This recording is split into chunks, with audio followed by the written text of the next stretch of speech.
Hi everyone, today I am participating in the monthly doll challenge. This month's theme is lucky. I decided to go with some lucky fabric or fabric with lucky symbols on it and make some dresses. So I've made this dress first. You can see that the skirt part of this dress is made from this fabric that I got from eBay. Absolutely love it. But it was a very small piece of fabric, so I didn't have enough to make a whole dress with. I did order another piece, but I thought, well, I'd rather make two dresses than one. But love it. It's Lucky Cat, the Lucky Cat on there. Love that. And she looks so cute in it. I really love it on her.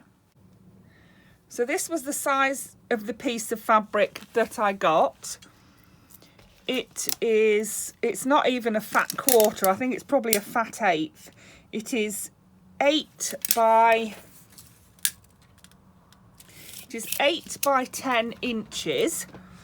What I did was cut it in half this way, and then for the back I need to then cut one of the pieces in half again.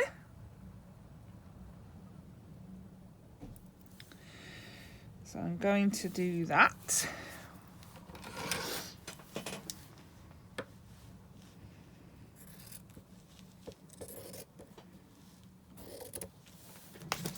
Here we are. So this is going to be the front of our skirt, and I'm going to finish off all 4 edges on all 3 pieces of fabric, and then I'm going to join all 3 pieces of fabric together. So I'm going to join the backs to the front like this. So then I'll have one piece of fabric like that. So I'll do that now.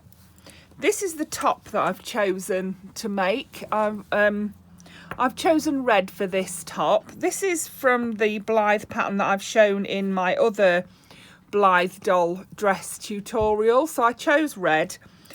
So I've cut 2 pieces of that out, and I'm now going to sew around. I'm going to sew up the closure, round the neck and down again, and then I'm going to sew around each sleeve, and I'm going to leave these pieces unsewn as well as the bottoms unsewn. So I'll do that and then I'll come back.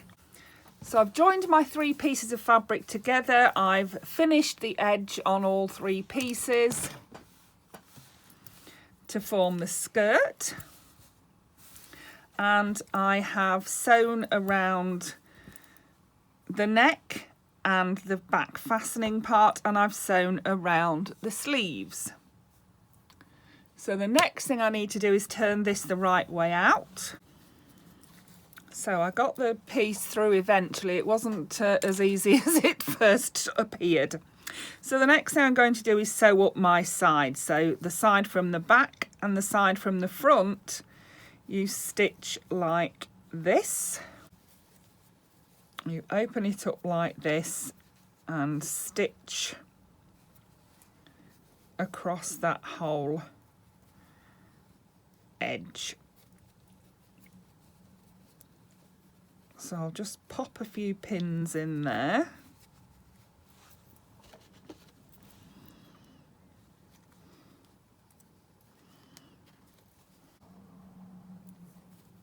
And the same on the other side.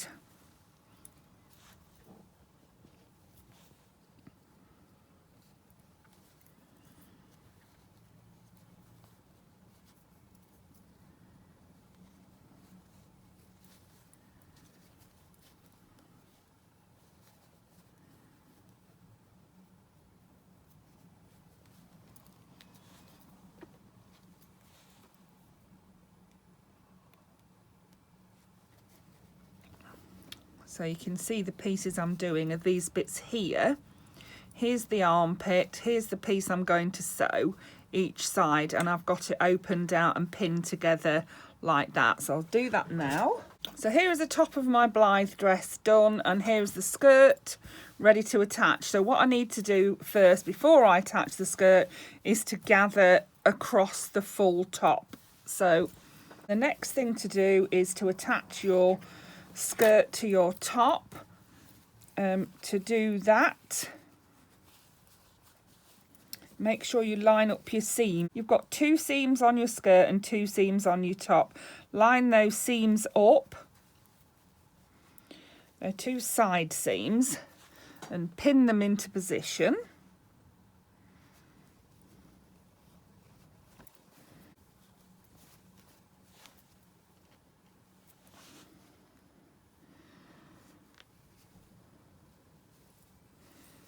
And then we just need to gather each section to fit into the piece.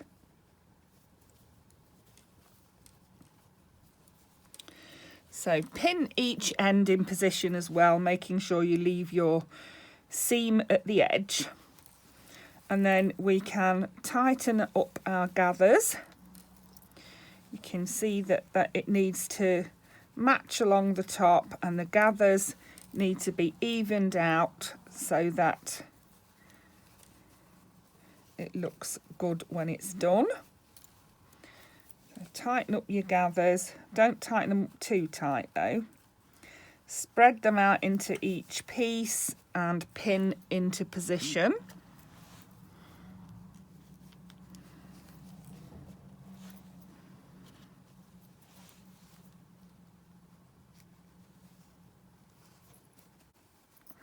So there we are, we've got it all pinned into position there. I'm just checking on the back that it's all neat and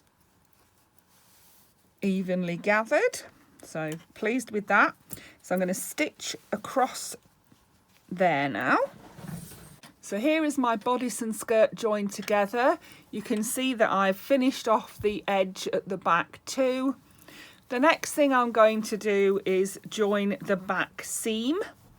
Make sure it matches at the seam around the waist, and then sew it about 2/3 of the way up the skirt. Not all the way to the top, but about 2/3 of the way. So I'm going to sew just down there.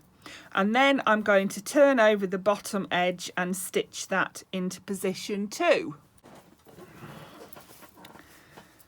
So here is the little dress with the seam sewn at the back, and I've turned up the hem, and while I was turning up the hem I sewed on this pom-pom trim because I think it's so cute. Now whether to put rick-rack braid on there as well, let's get some and see. I did put rick-rack braid on Elodie's dress because there was a lot of stitching lines there that I wanted to cover up. But this time there's only one stitch line, and I don't know whether, I don't know, I think it just adds a little bit extra to it. So I'm going to stitch that on too. So here is the little dress all finished. The next thing we'll do is try it on Elodie. There we go, doesn't she look gorgeous? So that's that dress. The next thing I'm going to show you how to do is to make a dress like this one. This is a pillowcase dress. Let's lift it up a bit. It is a pillowcase dress. So it's where you gather the top and make sleeves, and then I've just decorated the bottom with some lace and some rick-rack braid. I've used green ribbon to tie up the top with. So let's get on to that. So this is the fabric that I've got. It's got shamrocks on it, or for lucky shamrocks for St. Patrick's Day. I've been making dresses for St. Patrick's Day out of this fabric. So I thought I'd show you how I made one of the dresses. It is a pillowcase dress, and I'm going to make this one for an 18-inch doll. So I've got my little Journey Girl doll here. This is who I'm going to be making the dress for. So your material needs to be about twice the width of the doll. So you can see that wrapped around, this is twice the width of the doll. Twice the circumference of the doll, I should say. So the next thing we need to do, because it can be made to fit any size doll, I'm not going to give you measurements of the fabric. It needs to be twice the circumference of the doll, and it needs to be a little bit longer than you want it to be when she has it on. So I'm going to cut it across here, I think, and then I'll have a bit of material left to make her a headband. So yeah, once you've turned that up and turned it over and everything, it probably will be about the right length, I think. So we'll cut a little bit off the bottom for the headband. I'm going to tear it because that's the straightest, the best way to get a straight seam on cotton fabric. The next thing I'm going to do is cut this fabric in half the width ways. So I've got it folded in half here like this, and I'm going to cut it in half along this side.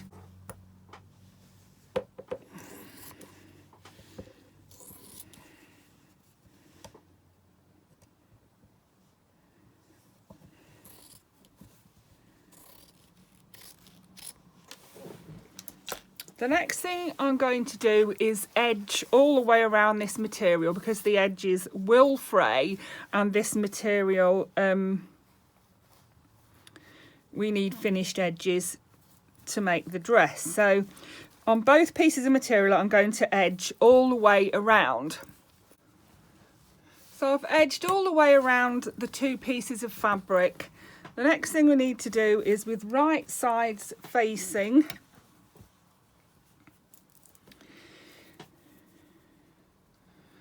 we need to measure how far down we need the arms to be. So we need to turn the top over around this much, because it's only thin ribbon, so we don't need much of a turning at the top. And then we need the doll's arms to come to about here, I think. So I'm going to sew.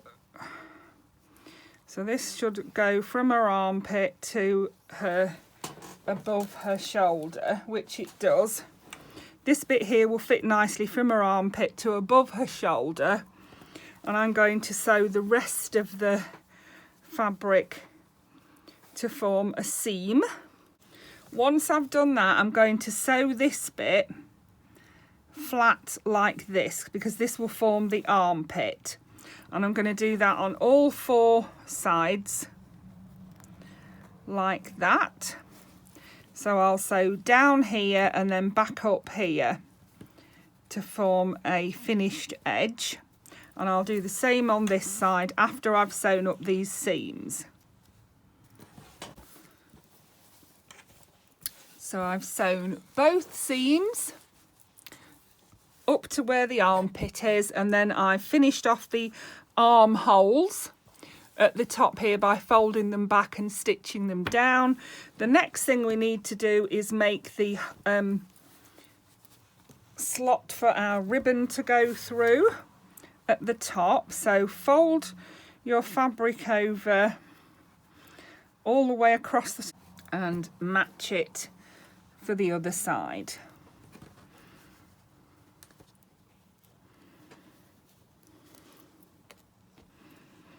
So I'm going to sew along there, and then I'm going to turn the bottom hem over and stitch that down too.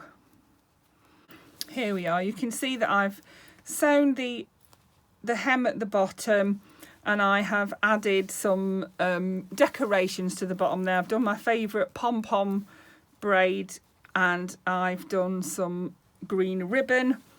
And then at the top you can see that I've folded the top over and stitched that down to thread the ribbon through. The next thing we need to do is thread some ribbon through the top ribbon tube there. I call it a ribbon tube. My mind has completely gone a blank and I can't think of what you call it. We'll call it a ribbon tube.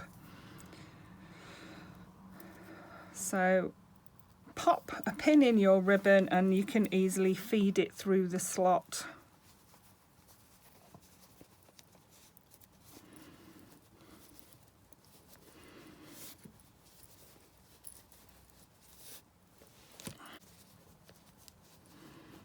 And you need to thread your ribbon through both sides, and you need to make sure that your ribbon is long enough to tie at each end over the doll's shoulders. So this piece will gather up in the middle and you'll tie each end into a bow. So make sure your next piece of ribbon is the same length. Okay, so now the dress is complete. All we need to do is pop it on our doll with her completed headband, and she'll be ready for St. Patrick's Day, and she'll be feeling really lucky. I have done a slip knot at this side so that I don't pull the ribbon all the way through. And then you can tie your bow at this side. So tie your bow at one side.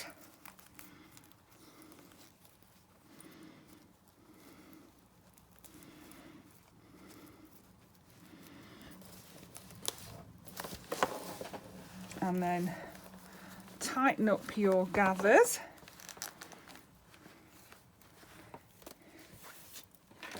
And tie your bow at the other side.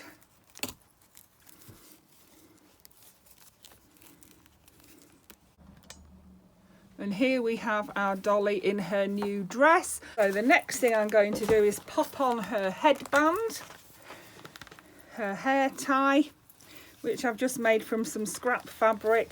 You could always make it in matching ribbon if you wanted to, if you haven't got any of the fabric spare. And remember that these dresses can be adapted to fit any size doll. You can just adapt the pattern because it's so straightforward to fit any size doll. So here she is, all ready for St. Patrick's Day in her lucky fabric. That is my contribution to the look challenge for this month's doll challenge video. Please pop along and say hello to the other YouTubers who have joined in this challenge. I will put a link to their videos in the description box below. I hope you enjoyed that. Thank you for watching. Bye for now.